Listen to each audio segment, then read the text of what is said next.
Hello YouTube, it's me TLK Wilderness. Welcome to my channel and welcome to my 800 subscribers review special. Yes, I've finally reached 800 subs. Admittedly, I'm doing this video probably a little late because I actually surpassed 800 subs. I think it was about 1 or 2 weeks ago, and I was waiting for the subscriber count to rise comfortably above 800 subs before I actually did the video, because when it went over 800 subs, it sort of bounced up and down between, like the 800 and the high 790s, and I wanted it to get, comfortably the high side of 800 subs before I actually went ahead and did the video. So here it is. Yes, I have a figure that I'm going to review to you, and the way I do these subscriber specials or these subscriber milestone videos is I like to choose or review the toy that's at that number in my collection, because when I started Transformer collecting back in 2014, I decided to keep fastidious records on my Transformer collecting habit, and as such, I keep notes of everything I buy, what I've got in my collection. I have a list of all the bots in my collection, and they all have a serial number in order of chronological order of purchase. And in the past, when I've done these subscriber videos, I did my 100 subs video. I did a review on this guy. This is Bot 100. Hunt for the Decepticons Deluxe Terror Dive. He's a great little figure, and he was the subject of my 100 subs video. Then when I get to 200, Bot 200, RID One Step Fix It. He was my Bot 200. Bot 300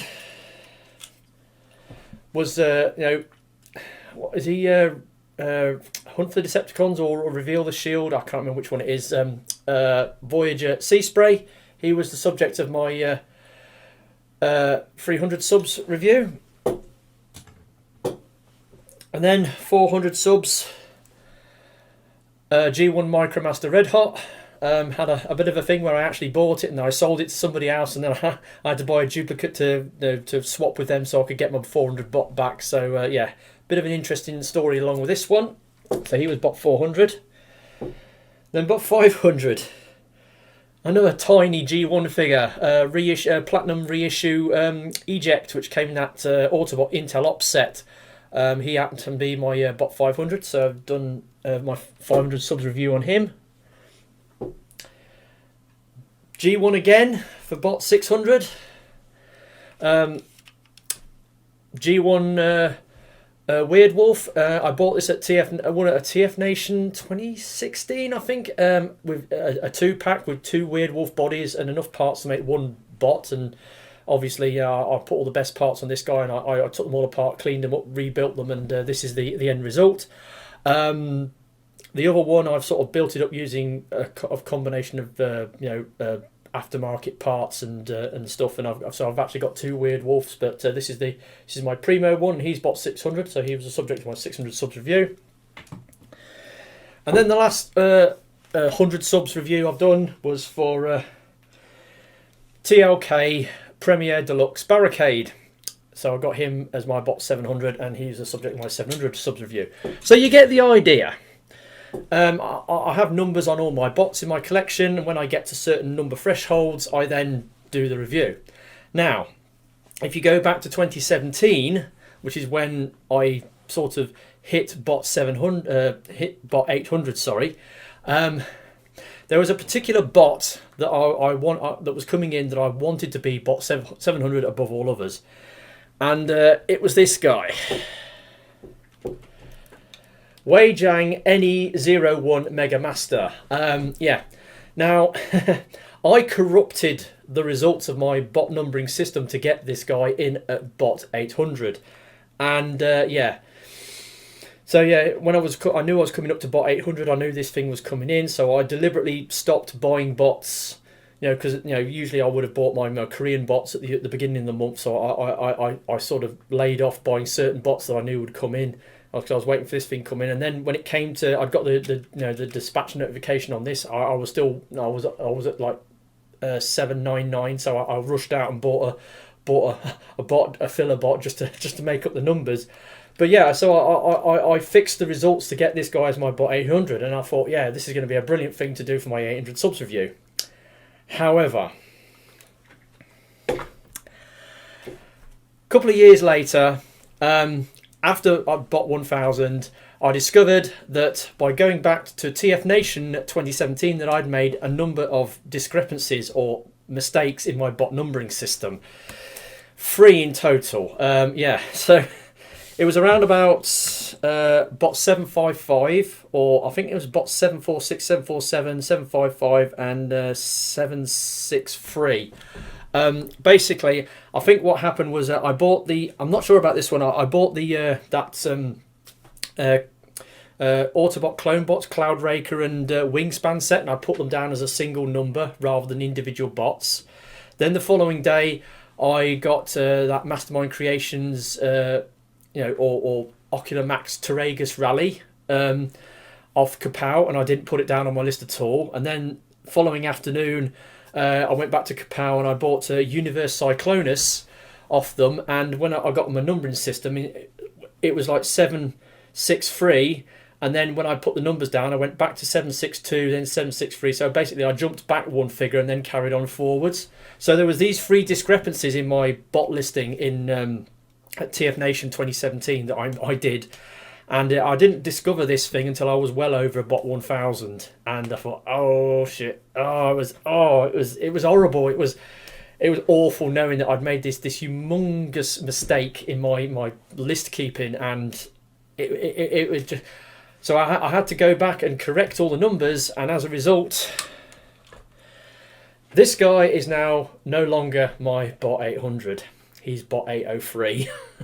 So yeah, all the numbers jump forward 3 digits, and yeah, so this guy isn't a centenary bot anymore. And it affected my other 2 remaining centenary bots, bot 900 and bot 1000, because after bot 1000 I'm not going to bother doing this. I'm just going to run it up to bot 1000, and then any centenary bots I get after that will just be, bots in my collection. So what bot did, after I've done all the corrections and all the updates to my bot listing, what bot came out as my as my bot 800? Well, you've seen the thumbnail, you know who it is. It's this guy. TLK Premier Deluxe Crosshairs. Now, quick look at the box. When the last night came out, we got these. We got the Premier Edition Deluxes. They came in boxes rather than on blister pack cards. Quite impressive, quite a nice box. And they bumped the price up massively because the bots, I'm sure the bots for the Age of Extinction were, how expensive were they? I'm sure they were about $16-17.99. These were retailing at like, was it $21.99? I think they were retailing at when they came up, or $20.99. So they bumped the price up by about £2 or £3. And to justify it, they put them in these boxes. So yeah. Now, this particular figure I bought on my a toy hunt that I did on Black Friday in 2017.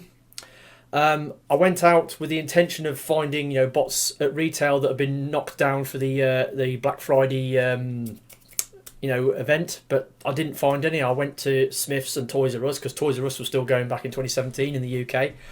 And so I didn't actually manage to find any bots on that particular hunt, and I called the hunt off. But on my way back home, I came back into Smith's and I bought the TLK Premier Deluxe and Crosshairs. So, and after all the correcting my numbering system, this turned out to be my bot 800. So, what can we say about this guy? Well, it's a repack and a slightly rework of the Age of Extinction Deluxe Crosshairs.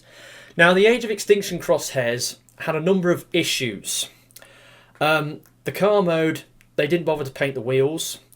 The stripes on the side of the car were only on one side. They weren't painted on the other side. What else was... Oh, yeah. And parts of the car had been made out of that soft rubbery plastic. And he only came with one gun. Now, Crosshairs, if you remember in... Age of Extinction, there's that scene in the major battle in the city towards the end of the film where he comes parachuting in. He's got his guns, akimbo. you know, Crosshairs is like, you know, shooting into battle, and he's got these two like submachine guns, bah, bah, bah, bah, bah, you know, and yeah, so he quite an iconic scene for the character from that particular film. So he had two guns. Unfortunately, the Last Night figure only came with one gun, so that was another fault you could level at it. So there was these issues which the original toy had. So come forward to the next movie, The Last Night, they reissue the mould with a number of improvements. First of all, they've painted the wheels. You know, so yeah, they fixed that thing, because the original toy only had black wheels, now it's got painted wheels. Also, he's got the styling stripes on both sides of the car, which is another fix that they did. Also, the soft plastic parts of the car mode are now hard plastic. So they've replaced the soft plastic parts with hard plastic. So there's 3 improvements they did to it straight away. And he came with 2 guns. Now he's got weapon storage underneath. The guns plug in underneath. So they just sort of plug into his arms underneath. So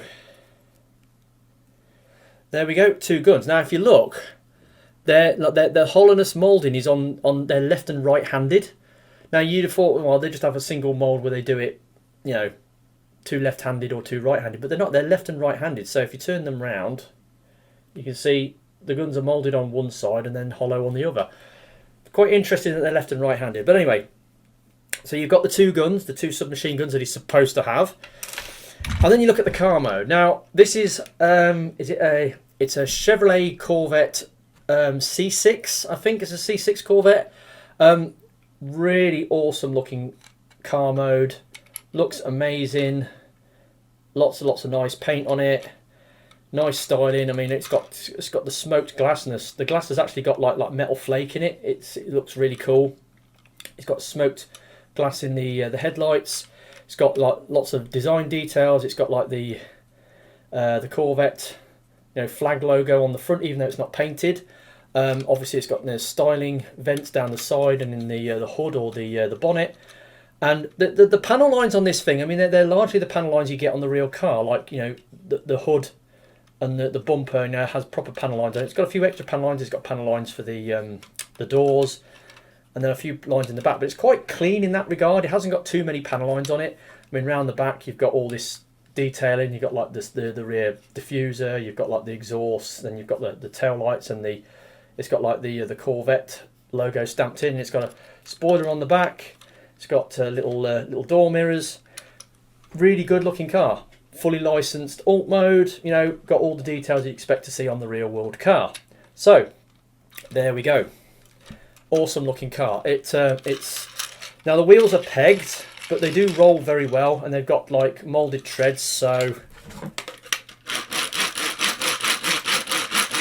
makes a noise when you drive it along on a hard surface, but it does roll extremely well, even though it's got you know, pegged wheels. But anyway, so awesome alt mode, looks really cool, fixes a lot of the problems that the original Age of Extinction mold had. So transformation. Now it's down on the box as having 12 steps. It's not particularly difficult. So best thing to do is start with the arms, which are here. Now another thing about this figure is that underneath, obviously, you can see the legs, the arms, the chest, the head is just a shell former. Basically, it's all scrunched up underneath. It's got visible head syndrome underneath. Now, because of the way the head is moulded into the shoulders, you can't really turn the head that much. You'll see when I get to the articulation anyway. So you can't turn his head round to hide it underneath. So that's a downside, if you like, of the car mode. But you know, you can have the car laid flat so you won't see it anyway. But anyway, so transformation. Now you can start by pulling the arms out, I suppose, and then you can bring this. Oh,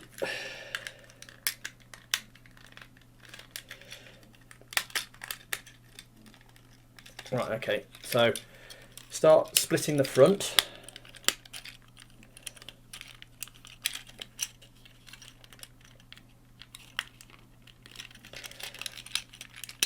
So you basically start unpacking it because it's all pegged together. And you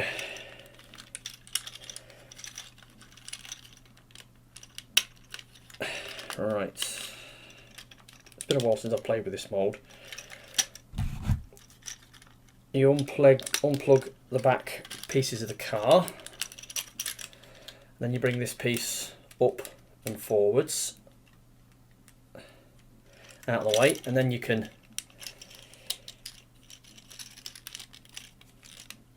unplug the shoulder trunks from the doors.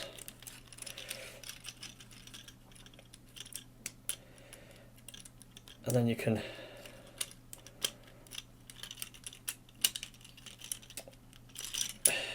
you can tell I'm struggling with this. Anyway, so basically we've got the arms, and then the legs, got the coattails, bring them out to the side, fold up the hood into the roof, unpeg the legs, bring the foot down, bring out the heel spur,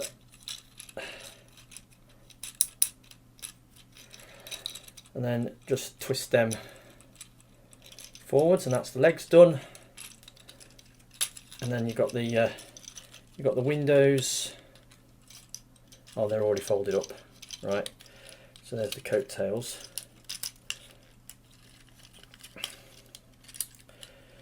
So you fold these wheel things back, and then fold up the shoulder pieces. And it's just a case of manoeuvring stuff around. You just unfold him from the car, and there we go. There's Crosshairs in his robot mode, and yeah, I've made a right hash of transforming this thing, I will admit. I probably wasn't doing it according to the steps, because like I said, I don't really follow the instructions. I like to do things as hoc, and as I said, this is the first time I've really had my hands on the mould in a long time, so not really familiar on how it works. But it's a shell for me. Basically unclip everything and then sort of angle and fold everything out, and pretty much so the robot mode you end up with, pretty cool looking robot mode. But now all the improvements they did to the alt mode, and the fact he came with 2 guns. There's that saying, robbing Peter to pay Paul.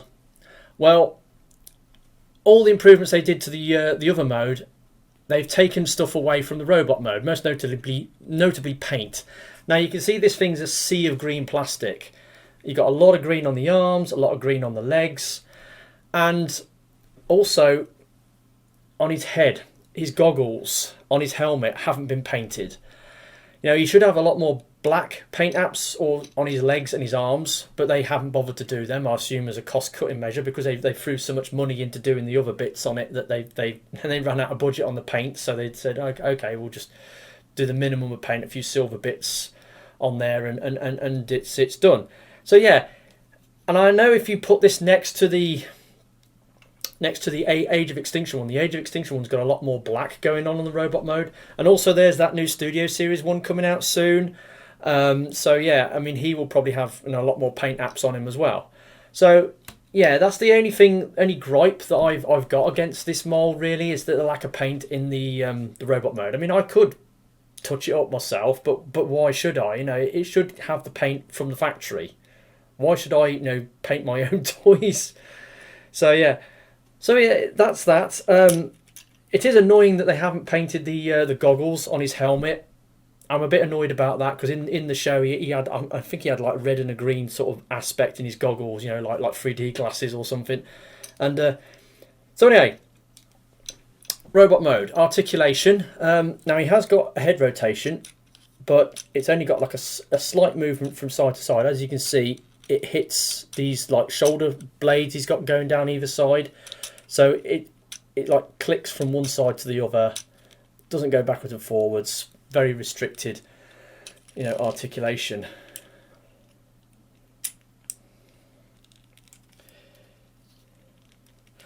And so, shoulders.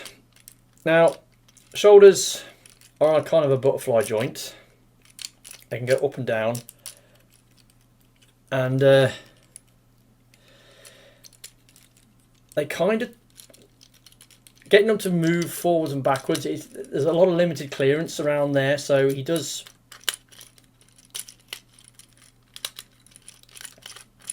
limited clearance moving around there, and it's hitting this backpack thing. Like I said, it can only go out that far.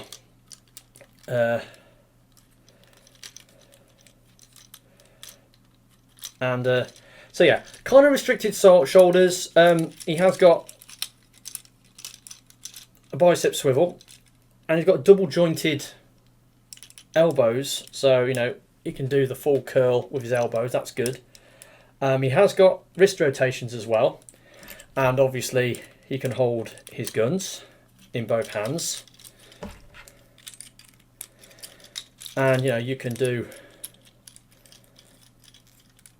you know, the typical, you know, two guns pose like that. You know, he's all about that, so he's got that going on.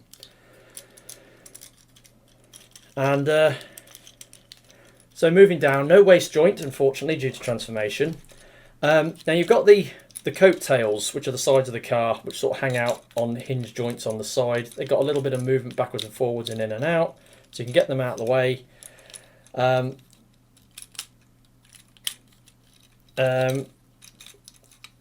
Universal hips that go in and out, forwards and backwards, but you know they do hit the backpack. Voice swivels, 90 degree at the knee, and then the feet. No ankle tilts, but due to transformation, it's got a little bit of forwards on it, so you know you can use that in your posing. So he's decently posable, and he's a pretty cool looking bot. Just like I said, lacking paint apps in the robot mode to some extent on his arms and his legs, but apart from that, he's really not bad. He's pretty good. Really good alt mode, transforms into like a perfect looking car. Decent robot mode, reasonably articulated for a, you know, like a movie toy from, you know, the last night. Yeah, so he's actually all right.